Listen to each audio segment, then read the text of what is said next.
Meski menjadi momok selama 15 tahun, rupanya lokasi semburan lumpur panas Lapindo di Sidoarjo, Jawa Timur dilaporkan memiliki harta karun super langka di Indonesia. Badan Geologi Kementerian ESDM menemukan bahwa di lokasi lumpur Lapindo Sidoarjo, selain logam tanah jarang juga mengandung logam critical raw material. Kepala Badan Geologi, Eko Budi Lelono, telah meneliti potensi logam tanah jarang di lumpur Lapindo sejak tahun 2020.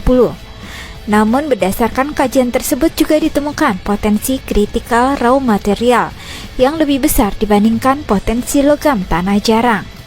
Seperti diketahui, pemanfaatan logam tanah jarang mulai santer terdengar ketika Menteri Koordinator Bidang Kemaritiman dan Investasi Luhut Binsar Panjaitan dan Menteri Pertahanan Prabowo Subianto melakukan pertemuan beberapa waktu lalu.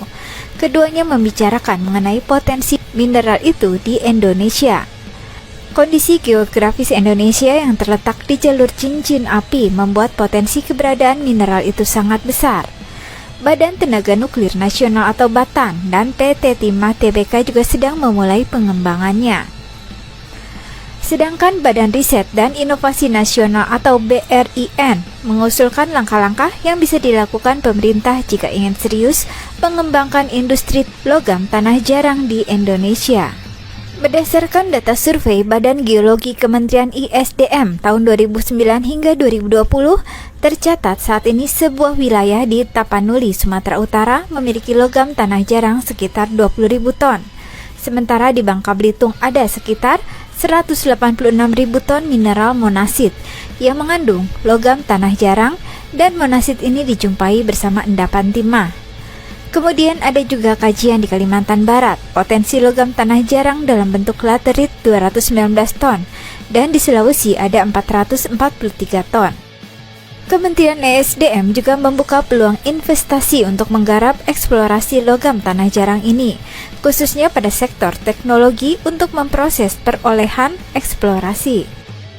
Lalu apakah itu logam tanah jarang? Antara lain terdiri dari skandium, yttrium, praseodymium, prometium, ytterbium, dan lain-lain.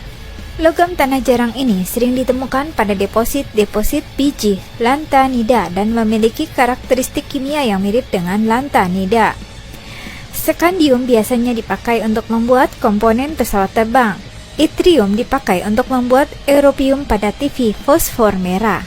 Praseodymium biasanya digunakan untuk magnet tanah jarang, bahan inti untuk lampu karbon, pewarna pada kaca dan enamel, aditif untuk kaca, didymium yang dipakai pada kacamata las, produk ferrocerium. Prometium adalah biasa digunakan untuk baterai nuklir, cat berpendar. Yttrium digunakan untuk laser inframerah, agen produksi kimia, suar pengecoh, baja nirkarat. Ada pun logam langka, tetapi logam-logam ini cukup melimpah jumlahnya di kerak bumi, tetapi sangat sedikit ditemukan dalam jumlah yang banyak, sehingga nilai ekonominya kecil. Sumber-sumber deposit logam langka yang banyak dan bernilai ekonomis biasanya menyatu menjadi mineral tanah jarang. Sebagai gambaran, timah dan logam tanah jarang memiliki hubungan yang cukup erat. Logam tanah jarang diperoleh dari pertambangan timah yang menghasilkan monasit. Jenis ini paling memungkinkan untuk dikembangkan menjadi sejumlah produk. Selain itu, timah tanah jarang juga dapat dimanfaatkan untuk industri kesehatan seperti teknologi pendeteksi kanker dan jenis penyakit lainnya, dan juga pembangkit listrik, penyimpanan listrik, dan pendukung tambang, hingga kebutuhan untuk kendaraan bermotor berbasis baterai. Kajian potensi mineral pertambangan timah yang sempat dilakukan oleh Kementerian ISDM pada tahun 2017 menemukan volume endapan mengandung logam tanah jarang di Indonesia cukup besar. Di Sumatera terdapat setidaknya 19.000 ton logam tanah jarang. Di Pulau Bangka Belitung sekitar 380.000 ton, serta Kalimantan dan Sulawesi masing-masing 219 dan 443 ton logam tanah jarang.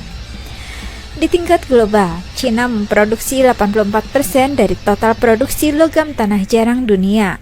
Kemudian Australia 11%, Rusia 2%, Brazil dan India sebanyak 1%. Secara umum, di daerah Sidoarjo memang ada indikasi terkait dengan keberadaan logam tanah jarang.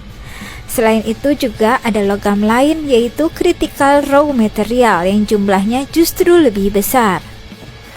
Adapun salah satu unsur logam tanah jarang yang dijual di pasar yaitu neodymium atau Nd. Mengutip dari Trading Economics, neodymium adalah bahan magnet permanen terkuat yang pernah ditemukan. Ini banyak digunakan di mikrofon, pengeras suara profesional, headphone, hard disk komputer, kendaraan listrik, juga generator. Mineral tanah jarang ini sebagian besar diekstraksi di Cina, Amerika Serikat, Brazil, India, Sri Lanka, dan Australia. Mengutip dari Trading Economics, harga neodymium di pasar pada tahun 2021 tercatat 1,71 miliar per ton. Beberapa mineral logam tanah jarang sangat penting dalam peralatan militer seperti mesin jet, sistem panduan rudal, sistem pertahanan anti-rudal, satelit, dan laser. Lanthanum misalnya diperlukan untuk memproduksi perangkat penglihatan malam atau kacamata night vision.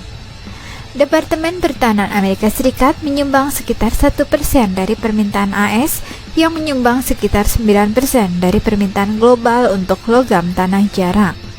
Perusahaan pertahanan seperti Raytheon Co., Lockheed Martin Corp., dan Bay System PLC semuanya menggunakan rudal canggih yang menggunakan logam tanah jarang dalam sistem panduan dan sensornya. Sedangkan Apple menggunakan elemen logam tanah jarang pada speaker, kamera, dan apa yang disebut mesin haptik yang membuat ponselnya bergetar.